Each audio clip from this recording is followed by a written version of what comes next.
Now every day is like a brand new year. I throw my hands up in the air like I just don't care. I'm walking down the streets feeling like oh yeah. Fell at the bottom of the glass, now I see clear. So now I laugh just a little more. I'm so much taller than I did before. I know I'm not where I need to be. Saludos inquietos, bienvenidos de nuevo al Puesto de Limonada, este momento en la semana para dejar que la curiosidad y la imaginación nos conecten con nuevas posibilidades. Un programa de personas inquietas y curiosas como tú, abiertas a aprender cómo relacionarnos mejor con nosotros mismos y con los demás.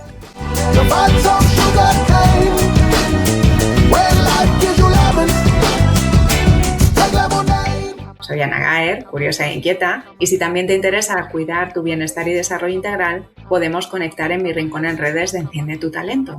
Y si te apetece profundizar en seguir creciendo, sanar, encontrar tu voz, puedes explorar las propuestas de nuestra psicóloga y autora favorita, Embaigorri Alicia. Curiosamente, cuando escuchamos la palabra paz, solemos pensar en guerras, conflictos internacionales o grandes acuerdos entre gobiernos. Si la paz empezara mucho más cerca. Y si empezara en cómo hablamos a quien piensa diferente, en cómo reaccionamos cuando nos sentimos heridos, en cómo gestionamos una discusión en familia, en cómo tratamos a nuestros compañeros de trabajo o a nuestros vecinos.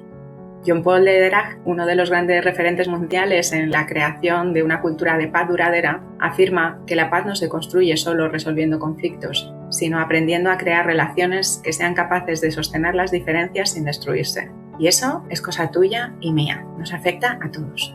Porque gran parte de nuestro bienestar personal depende de algo tan sencillo y tan desafiante como convivir. Y convivir no es estar siempre de acuerdo, es ser capaces de relacionarnos desde la diversidad sin necesidad de convertir cada diferencia en una batalla. En esta época hiperconectada en lo tecnológico, ser capaces de trascender nuestras barreras internas que tan difícil hacen que seamos capaces de escucharnos, comprendernos, encontrarnos. Hoy queremos asomarnos a una pregunta. ¿Se puede aprender a estar mejor con uno mismo y con los demás?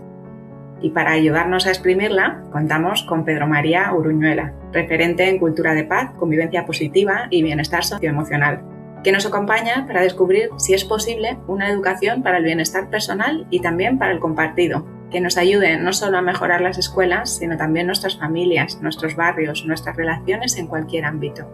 Porque quizá la paz no sea algo lejano, quizá, además de desearla, podemos empezar a construirla en pequeños gestos que elegimos hoy. ¿Te animas a unirte? Pues comenzamos.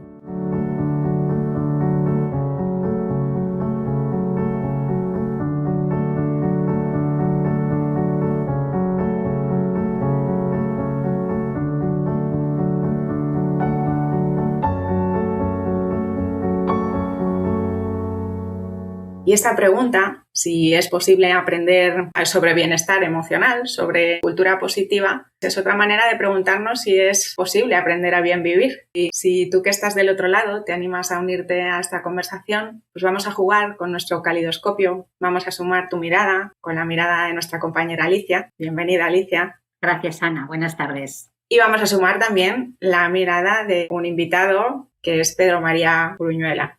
Yo he tenido la suerte de conocerle en el día a día, en la cotidianeidad, sin saber de su bagaje profesional, de todos estos años que él lleva trabajando, de sus títulos, sus logros, de sus libros. Lo he conocido por su sonrisa, su manera de acercarse a conversar, de relacionarse con los demás, por su actitud, por su apertura. Y luego, claro, he comprendido que él practica cada día y que él es eso que lleva pues años y años, décadas, explorando, trabajando, con paciencia y con mucha discreción por lo que transmite. ¿Cómo podemos aprender a estar mejor nosotros mismos con esa parte de estar bien uno, pero para luego poder estar bien juntos, aprender a convivir? Más allá de que Pedro ha sido profesor, inspector de educación y de todas esas publicaciones y que la última es muy reciente, es de este año, de 2026, Bienestar socioemocional, cultura de paz y convivencia positiva, en editorial Nacea. Pues además de todo eso, creo que es alguien a quien merece la pena conocer y nos lo vamos a permitir aquí en esta limonada. Muy bienvenido, Pedro. Gracias. Gracias a vosotras por invitarme. Estoy encantado de compartir este tiempo porque es el tema que me ha guiado profesionalmente en los últimos 30 años. La escuela pues es la única institución por lo que pasan absolutamente todos los chicos y chicas. y están como mínimo con nosotros los 10 años de enseñanza obligatoria más los 3 de infantil. Vamos a permitir que perdamos esta oportunidad, que dejemos pasar que estando con nosotros más de 15 años los chicos y chicas no solamente aprendan matemáticas, aprendan historia, sino aprendan también a relacionarse, aprendan a comportarse. Decía Ana, y creo que es una cosa muy concreta, si algo se van a encontrar nuestros alumnos y nuestras alumnas cuando salgan del colegio es conflictos a nivel personal, a nivel familiar, a nivel de barrio, a todos los niveles. ¿Cuándo en la enseñanza obligatoria se les enseña a gestionar y a saber abordar de una manera positiva los conflictos? Pues es una pregunta que nos hemos hecho muchos educadores y de ahí mi interés y lo que quiero aportar en relación con todos estos temas. Buenas tardes, Pedro. De la convivencia me parece maravilloso y por otra parte me parece maravilloso la finalidad. Y yo creo que a veces, a ver qué piensas, nos viene como muy grande. La convivencia escrita en un papel, como el papel lo sostiene todo, queda muy bien. Estos programas de convivencia, estos proyectos que se crean en las aulas, a mí me da la impresión de que no está al mismo nivel lo que pretendemos en las aulas con nuestros alumnos y, por otra parte, la relación que se mantiene viva entre docentes y otro tipo de personal en el centro. Como aprendemos por modelaje, ¿crees que estamos siendo coherentes los adultos con lo que queremos enseñar, con los objetivos que perseguimos de convivencia, cuando las relaciones que mantenemos los adultos entre nosotros dentro del centro educativo están alejadas de esa buena convivencia? Evidentemente no. Los chicos, las chicas no aprenden lo que nosotros les decimos, aprenden de cómo nos comportamos y qué conducta tenemos en relación con ellos. Un centro educativo tiene una doble dimensión. Por un lado es un centro de enseñanza. Los padres y las madres mandan a los hijos, hijas, precisamente a eso, a que sean cultos en definitiva.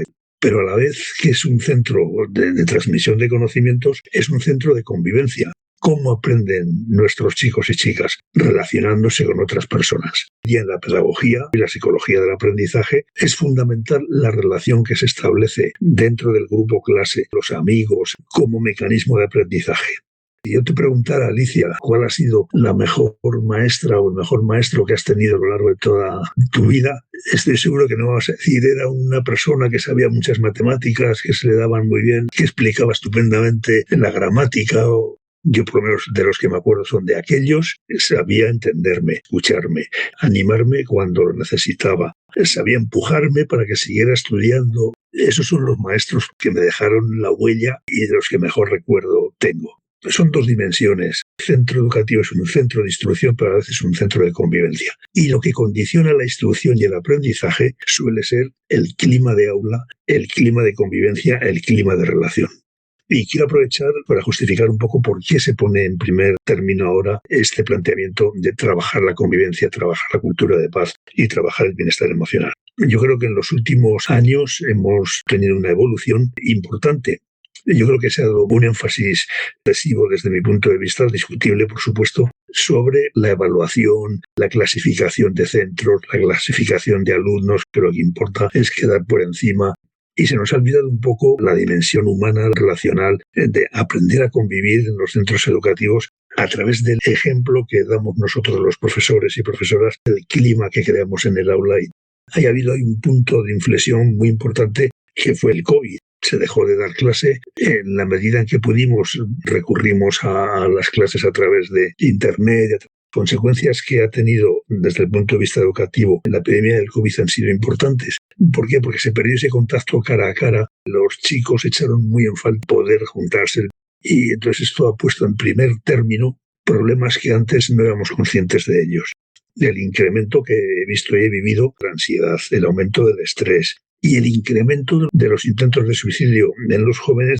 Entonces no podemos mirar para otro lado, pensar en otra cosa, tenemos que decir, hay que darle la atención que merece, tanto la relación interpersonal, crear y desarrollar los valores de la cultura de paz y preocuparse por el bienestar socioemocional de nuestros alumnos y alumnas, porque es clave y es fundamental para sus propios aprendizajes. Si no tienen un mínimo de bienestar, si no están a gusto en el centro, no encuentran sentido a lo que están haciendo en la escuela, difícilmente vamos a conseguir éxito educativo.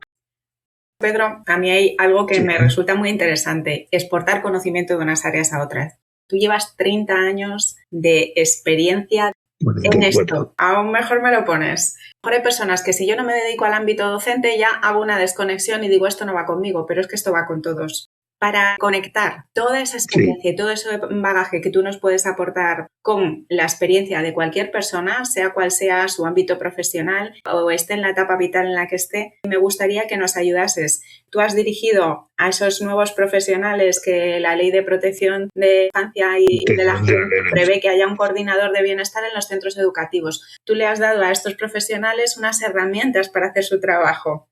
Pues esas herramientas que tú le das a ese profesional nos las puedes dar a nosotros para cómo nos podemos ocupar de mejorar el bienestar en mi familia, de qué hábitos o qué cosas yo puedo cambiar en mis relaciones de cada día para que haya una mejor convivencia. Cómo yo me puedo traer ese conocimiento fuera de las aulas, a empezar por mi casa y de ahí a expandirme al resto de ámbitos en los que yo estoy.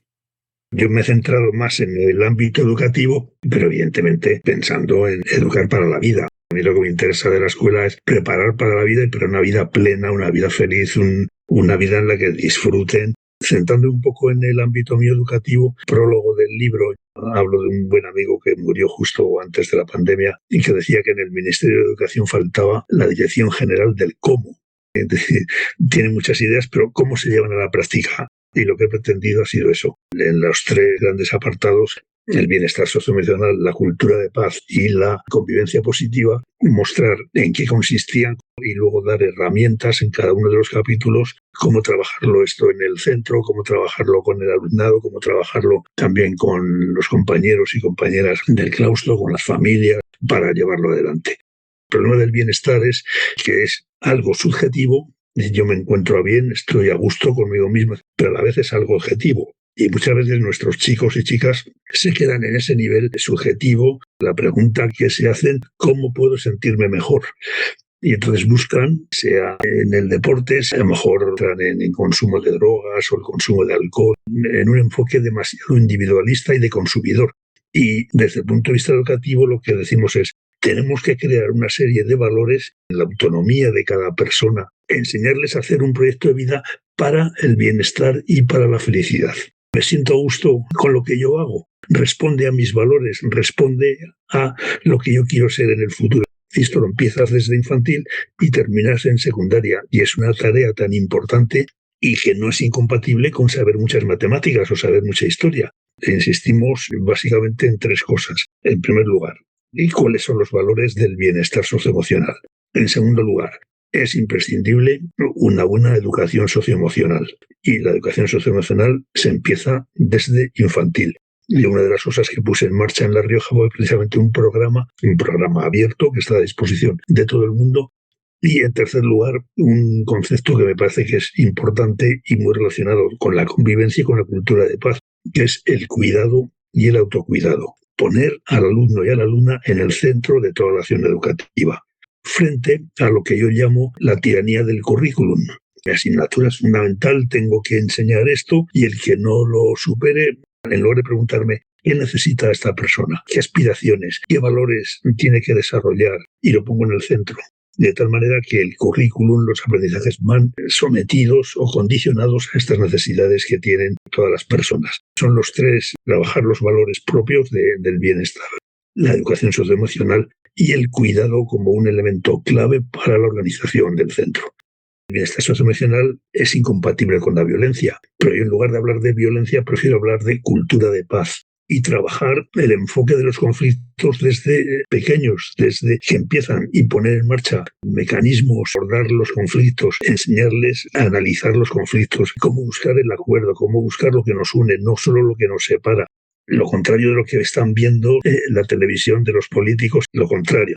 De tal manera que terminen la enseñanza obligatoria y tengan una práctica de lo que es la mediación como forma alternativa de gestionar los conflictos, que sepan lo que son las prácticas restaurativas, que has incumplido una norma y por lo tanto se acabó, te castigo y así aprenderás. No, la práctica restaurativa es tu comportamiento está causando un daño al grupo, está causando un daño a la comunidad y lo que tienes es que responsabilizarte de ese daño, pedir disculpas a quien se ha sentido ofendido y a continuación proponer alternativas para recuperar la relación y para poner fin al conflicto.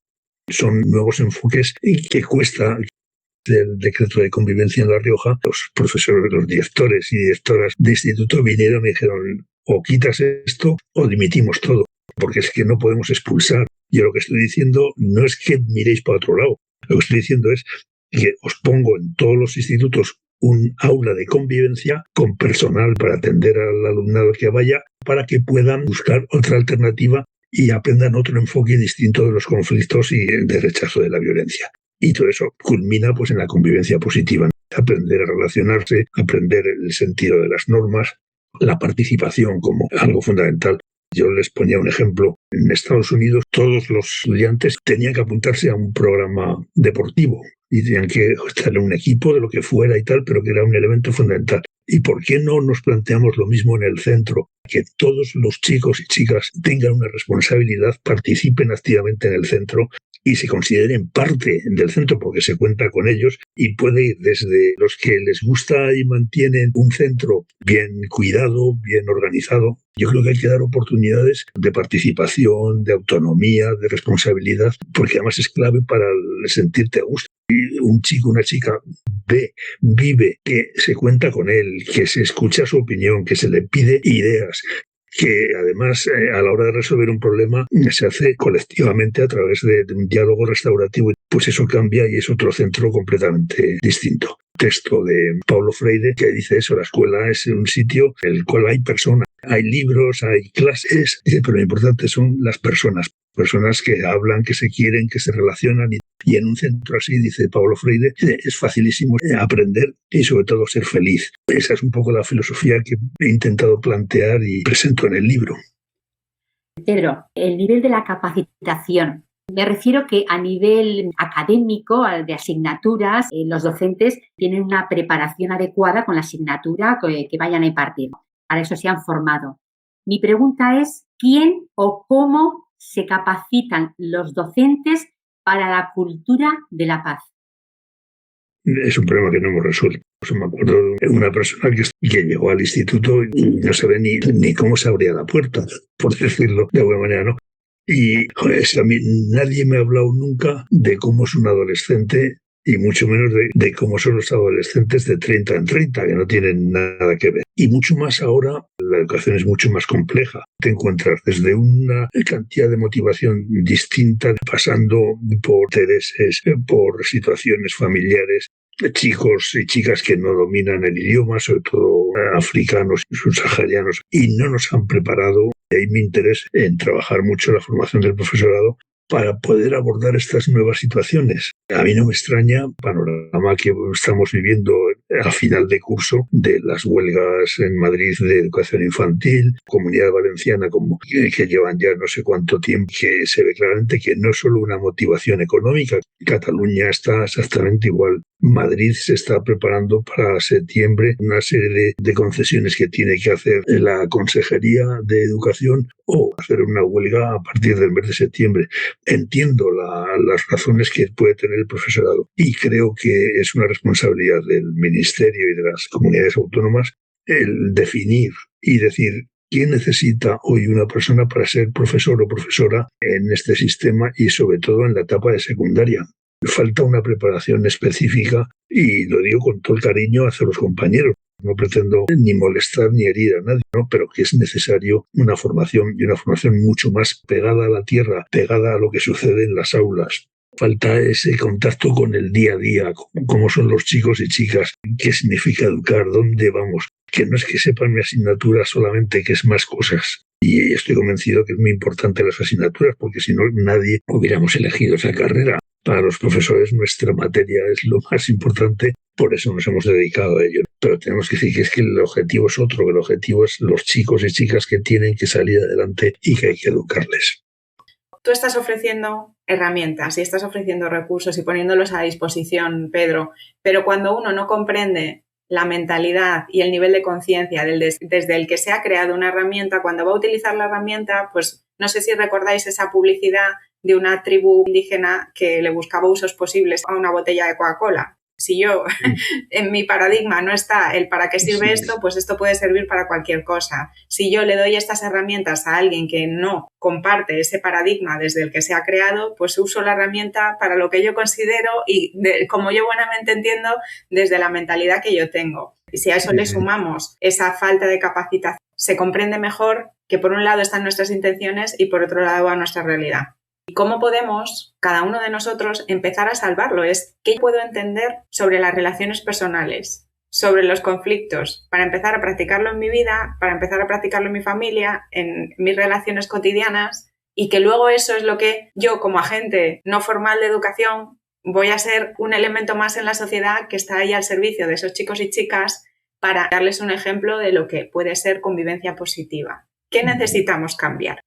Cuando he trabajado sobre todo con profesores y profesoras, que ellos pueden estar de uñas, pueden estar mirando para otro lado, pero cuando se dan cuenta que lo que les estás ofreciendo es útil, es lo que les hace cambiar. ¿Vas a tener problemas en el aula? Sí. Empecé en Fuenlabrada un programa que llamábamos Proyecto Turkana. Empezamos 3 institutos que tenían muchos problemas de disciplina, de convivencia, follones. Incluso había un instituto que raro era la mañana cuando terminábamos las clases y que no tenía que aparecer por allí la Policía Nacional.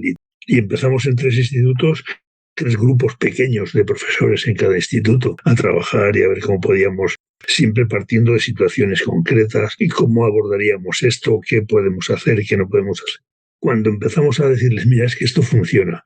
Entonces, al final de 3, Proyecto Turkana se incorporaron hasta 14 institutos. Tienes que ir a cosas muy concretas, muy prácticas. No vale la teoría y cosas, por ejemplo, un error que a veces se comete en clase es si un alumno me está molestando, si un alumno empieza a discutir con él.